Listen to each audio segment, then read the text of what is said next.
Hey, what's going on, family? Thank you for tuning in to this week's episode. Join us here today as we begin our discussion on the shepherds of Israel in Ezekiel chapter 34. Today, here on the Last Things podcast.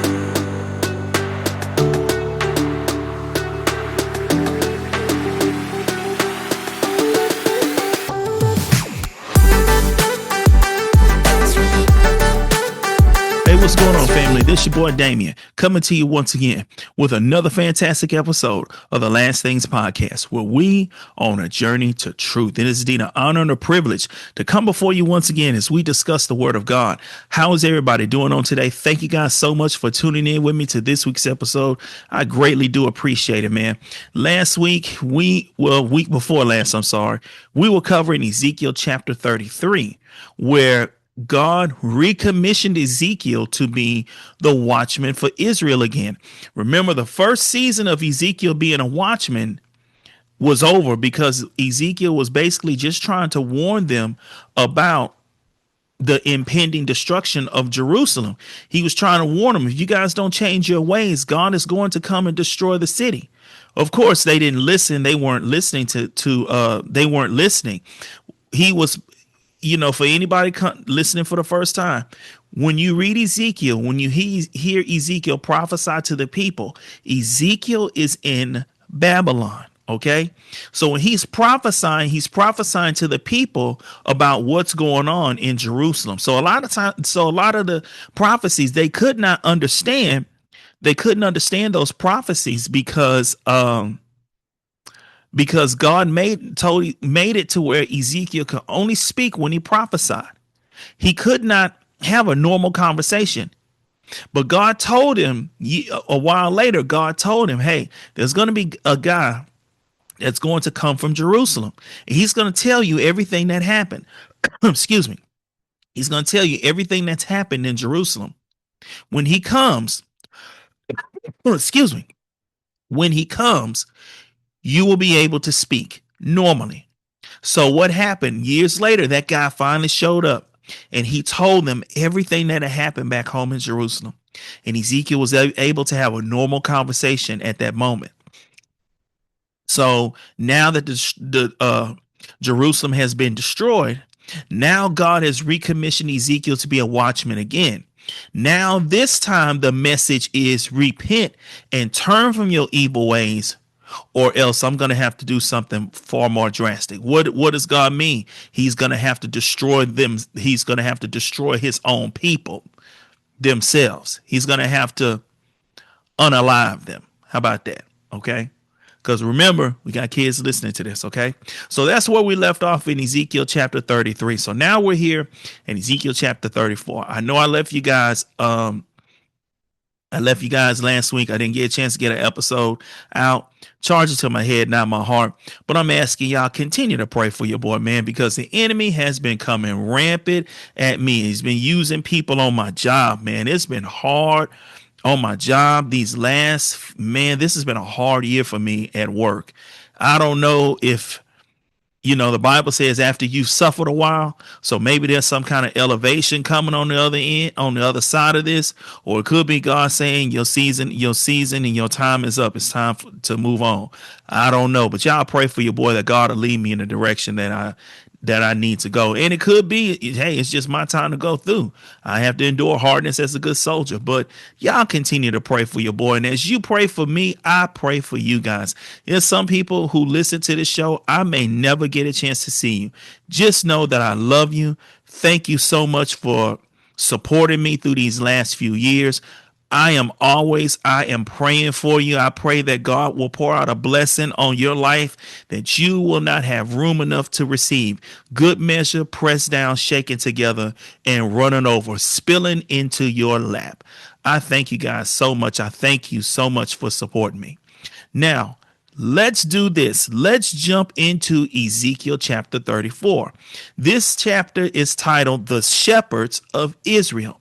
Why is God why are we talking about the shepherds of Israel? Well, God is going to explain why, okay? So let's do this. I am going to share my screen and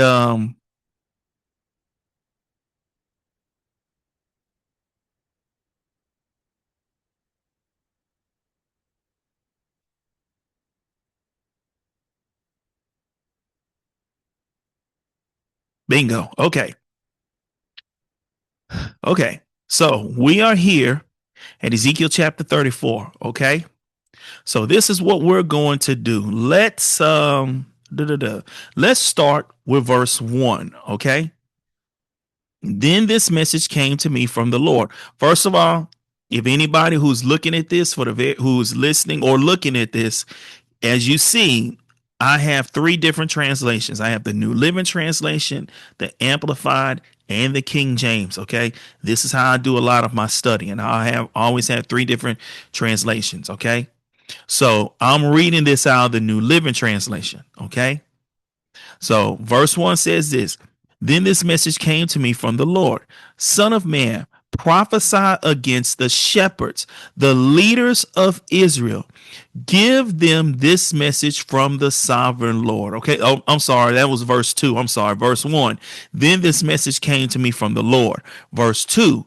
Son of man, prophesy against the shepherds, the leaders of Israel.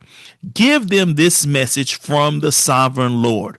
What sorrow awaits you shepherds who feed yourselves instead of your flocks? Shouldn't shepherds feed their sheep? Okay. Let's stop right here at the end. Okay. Let's stop at verse 2 for a minute. Okay. So we see God is now speaking to the shepherds of Israel, the leaders of Israel. Okay. Now, this is not the first time that God has spoken about them. If you go all the way back to Ezekiel chapter 11, God had a message for those the leaders of Israel then. However, that message was aimed at the leaders of Israel that were still in Jerusalem.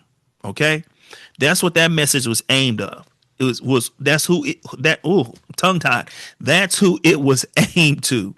That message was towards the leaders of Israel that were back in Jerusalem. Okay.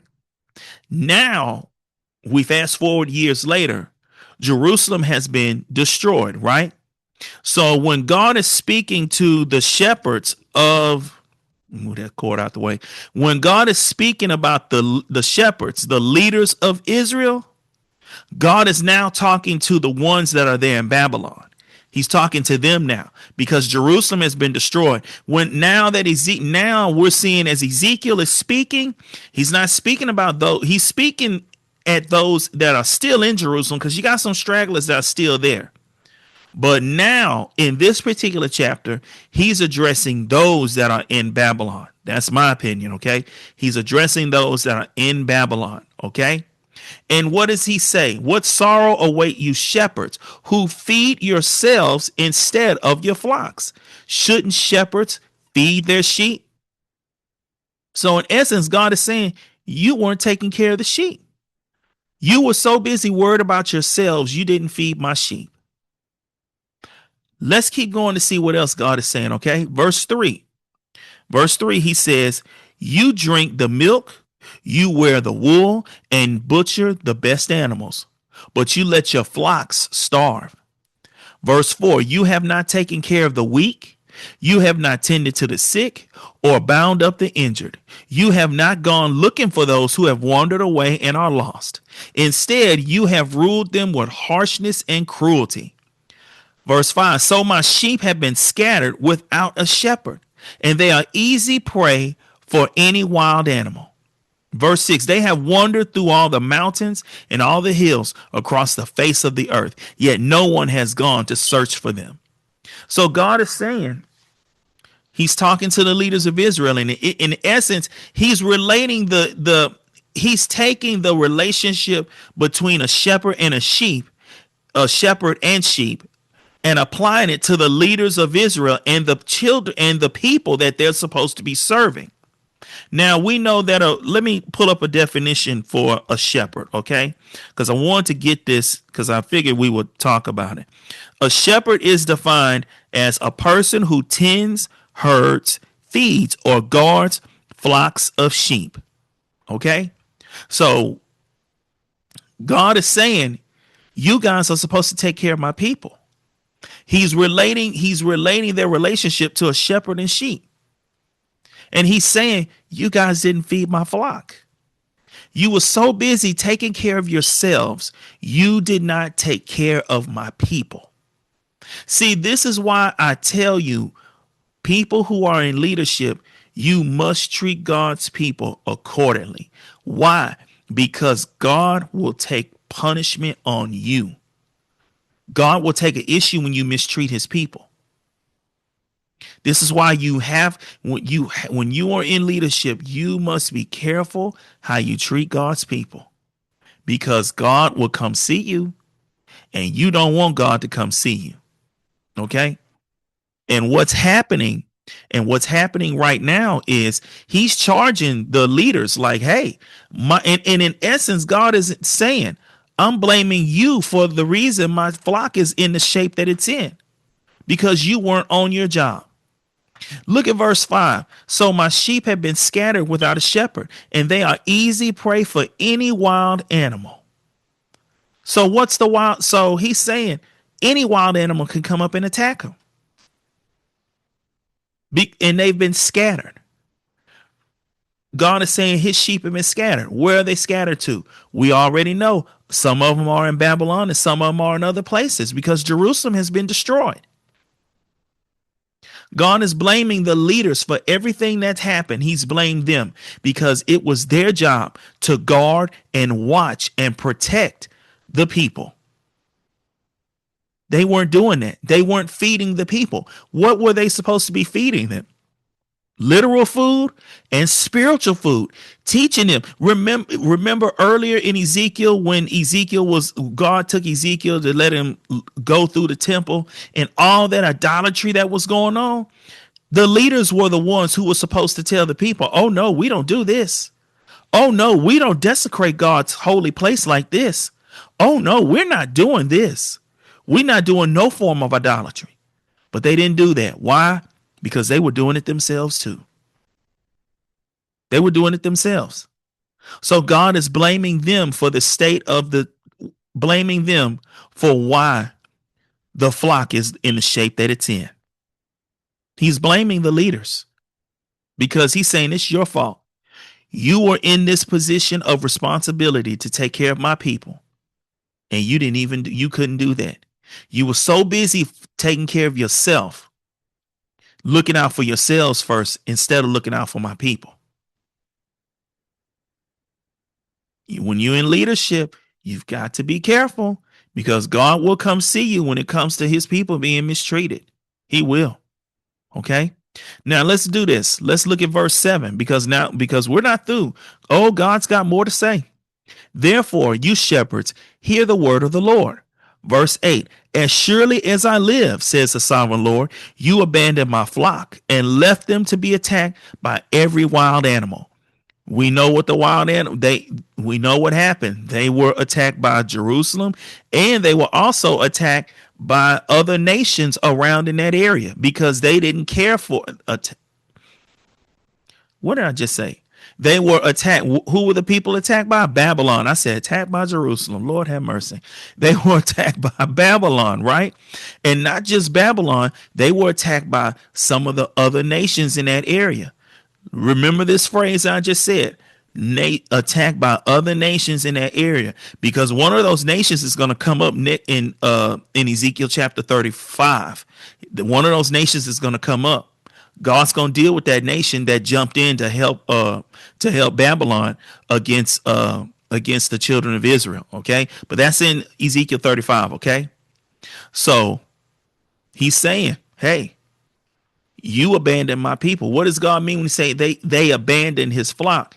They weren't protecting the flock. They weren't teaching the flock. Because I firmly believe, had the leaders been on their job, remember what did God tell Ezekiel? He told Ezekiel earlier in the earlier chapters, I can't remember which one. God said, I was looking for one individual to stand in the gap, and I could not find one. I believe even if the children of Israel had fallen into sin and idolatry, had the leaders not fallen into sin and idolatry, and they were still following the ways of God, and they were praying and asking God, pleading with God to have mercy on them, I don't think God would have destroyed Jerusalem. He said it, he told Ezekiel, I couldn't find one person to stand in the gap for me. If those leaders had been on their job, they would have been the ones to stand in the gap for the people. And I believe because they stood in the gap, because they said, God, have mercy on them, have mercy. I believe, this is just my opinion, based on what God told Ezekiel. I believe God would have had mercy on them. He would have said, because of you guys, I'm going to have mercy. Why do I say that? Because once again, he told Ezekiel in an earlier chapter, I looked for one man, one person to stand in the gap, and I could not find one. Oh man, that's bad business. When God say, I can't find one person. Remember what did Abraham kept asking God? And finally God say, if I find one person in Sodom, if there's one person, I won't destroy the city. Who was the one person? It was Lot and his family. Well, multiple. Lot and his family. So what did God do? He got Lot and his family out of there. And then what happened? Then he destroyed the city. Now he got them out. But it's not God's fault that Lot's wife turned and looked back. But he did get him out of there. Okay? But this is what God was saying. I couldn't find one. I could not find one person to stand in the gap. Let's keep going to verse 8. Let's go to verse 8. Let's finish the rest of it, okay? As surely as I live, says the sovereign Lord, you abandoned my flock and left them to be attacked by every wild animal. And though you were my shepherds, you didn't search for my sheep when they were lost. You took care of yourselves and left the sheep to starve. Therefore, you shepherds, hear the word of the Lord. That was verse 9. Verse 10. This is what the sovereign Lord says. I now consider these shepherds my enemies, and I will hold them responsible for what has happened to my flock. You see, I will take away their right to feed the flock, and I will stop them from feeding themselves. I will rescue my flock from their mouths. The sheep will no longer be their prey. God said, what did God just say? He said, I'm holding them responsible. God said, this is your fault for what happened. God said, I'm blaming y'all. Y'all are in leadership. It's your job. I blame you. Same way God blamed God when Adam ate when in the garden, Adam and Eve. Who was God looking for? He was looking for Adam. Why? Adam was the one in charge. Even though Eve ate of the fruit, nothing happened. But everything happened when Adam ate of the fruit. Why? Adam was the one in charge. He was the leader.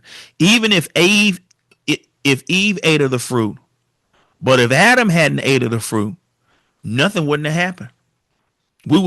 Our lives would be completely different. Why? Because no sin had been introduced into the world. It was only introduced because of Adam eating the fruit, not Eve. Why Adam? Because Adam was the one in charge.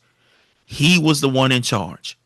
The same way these leaders are the ones in charge. God said, this is your fault. My sheep have been scattered because of you. And now God say, I'm going to take away their right to feed the flock. Meaning what? He's going to strip them of all their leadership responsibilities. You will not be leaders of my flock. And he said, I'll stop them from feeding themselves. What is God saying? Oh, I'm going to cut. Oh, I'm going to make sure you don't get a chance to all this, all the hoarding that you've been doing for yourself. God said, I'm going to put a stop to that. He said, I'm going to put a stop to it. God say, I will rescue my flock from their mouths. The sheep will no longer be their prey. Notice, look at what God say. He said, I will. He didn't say nobody else. God said, I'll do it myself. What's that old saying that we have? If you want something done right, do it yourself. And that's what God is saying. God say, man, if I want something done right, I got to do it myself. And that's what God's saying. I'll do it myself. I'll do it myself. Let's keep going, all right? Let's look at verse 11. Let's look at verse 11. For this is what the sovereign Lord says. I myself will search and find my sheep. Verse 12, I will be like a shepherd looking for his scattered flock. I will find my sheep and rescue them from all the places where they were scattered on that dark and cloudy day. Verse 13, I'm putting emphasis on the word I, because listen to what God is saying. He's saying he will himself. I will bring them back home to their own land of Israel from among the peoples and nations. I will feed them on the mountains of Israel and by the rivers and in all the places where people live. Verse 14, yes, I will give them good pasture land on the high hills of Israel. There they will lie down in pleasant places and feed in the lush pastures of the hills. Verse 15, I myself will tend to my sheep and give them a place to lie down in peace, says the sovereign Lord. Verse 16, I will search for my lost ones who strayed away, and I will bring them safely home again. I will bandage the injured and strengthen the weak, but I will destroy those who are fat and powerful. I will feed them, yes, feed them justice. When God say he's going to destroy those who are fat or powerful, who's he talking about? He's talking about those who are taking advantage of the children of Israel. They're taking advantage of them. They're feeding themselves and not worried about the flock. God said, I'm gonna take care of them. He said, I'm gonna feed them justice. Okay. Now, let's stop right here for a minute. From verse 11 to 16, this is God saying he himself is going to do. Okay. God say, I'm going to do it. He said, I will be like a shepherd looking for his scattered flock. I will find my sheep and rescue them from all the places where they were scattered on that dark and cloudy day. I will bring them back home to their own land of Israel and among the peoples and nations. Meaning they were scattered all over the place. He said, I'll feed them on the mountain of Israel and by the rivers and in all the places where people live. Yes, I will give them good pasture land on high hills. There they will lie down in pleasant places and feed in the lush pastures of the hills. God, look at verse 15. I myself will tend my sheep and give them a place to lie down in peace, says the sovereign Lord. Verse 16, I will search for my lost ones who strayed away, and I'll bring them safely home again. I will bandage the injured and strengthen the weak. God saying he's going to do all those things, meaning he's going to be the good shepherd for his flock. God say, I myself am going to do it. So you're getting ready to ask me, because see, when you're reading this, if you've read it, you'll think, well, God's talking about he's going to do it himself. He's talking about when the children of Israel were released, right? You'll think that he's talking about that when they were released, right? But I don't think that's what God was speaking about. I don't think that's what he was speaking about when they were released. So God say, well, I myself will. Because notice when they were released, God say, I'm going to go back and find all my scattered flock. Did God do that? No.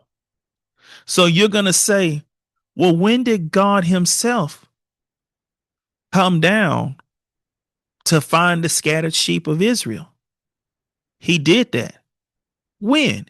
He did that when Jesus walked the earth. Reading this about the good shepherd, read John chapter. Let's look at John chapter 10. Let's look at John chapter 10. Now that we just read this good shepherd right here in Ezekiel, now let's look at John chapter 10 and listen to what Jesus says, okay? We're going to start reading in verse 6, okay? Then those who heard Jesus use this illustration. Well, let me see if I can. Well, if I pull it up from here, it's going to change on the screen. No, let's do it. Let's go to John chapter 10. And let's start at verse 6, okay? Then those who heard Jesus use this illustration didn't understand what he meant, so he explained it to them. I tell you the truth. I am the gate for the sheep. All who came before me were thieves and robbers, but the true sheep did not listen to them. Yes, I am the gate. Those who come in through me will be saved. They will come and go freely and will find good pastures. The thief's purpose, this is verse 10, is to steal, kill, and destroy. My purpose is to give them a rich and satisfying life. I'm reading this in New Living Translation, okay? Listen to what Jesus say in verse 11. I am the good shepherd. The good shepherd sacrifices his life for the sheep. A hired hand will run when he sees a wolf coming. He will abandon the sheep because they don't belong to him and he isn't their shepherd. And so the wolf attacks them and scatters the flock. Verse 13, the hired hand runs away because he's working only for the money and doesn't really care about the sheep. Ooh. Are y'all listening to what Jesus is saying? Let's keep going because he's still talking. Verse 14, I am the good shepherd. I know my own sheep and they know me, just as my Father knows me and I know the Father. So I sacrifice my life for the sheep. Verse 16, I have other sheep too that are not in this sheepfold. I must bring them also. They will listen to my voice, and there will be one flock and one shepherd. Did you hear what Jesus is saying now? When we read from verse 11 to verse 16, wow, you see that? Do you see the coincidence of this? We're reading Ezekiel 34 verses 11 through 16, where God is saying he himself will do as a good shepherd. And we fast forward over here to John chapter 10, verse 11 through 16. What is Jesus saying? The same thing. I am the good shepherd. He said the good shepherd sacrifices his life. Let's look at verse 12. A hired hand will run when he sees a wolf coming. Isn't that what God said? Isn't that something about what God said in Ezekiel chapter 34? When he talked about them, he said, you didn't search for my sheep. You took care of yourselves and left the sheep to starve. The leaders of Israel would be what? The hired hand that Jesus is talking about. So it sounds like a parable, and it is a parable. He's using a parable. However, he's also talking about, in my opinion, because I'm reading this, he's also talking about what happened to the children of Israel in Ezekiel's time. The hired hand will run when he sees a wolf coming. Just like God say, you abandoned my flock and left them to what? Left them for wild animals to attack. And now Jesus is saying a hired hand will run when he sees a wolf coming. He will abandon the sheep because they don't belong to him and he isn't their shepherd. And so the wolf attacks them and what? Scatters the flock. The hired hand runs away because he's working only for the money and doesn't really care about the sheep. But Jesus said, I am the good shepherd. I know my own sheep and they know me. Jesus is the good shepherd that God is talking about in Ezekiel. Now, when you read this section about the good shepherd, now doesn't it open up, doesn't it make a lot more sense of what Jesus is saying after we've just read Ezekiel chapter 11, Ezekiel 34?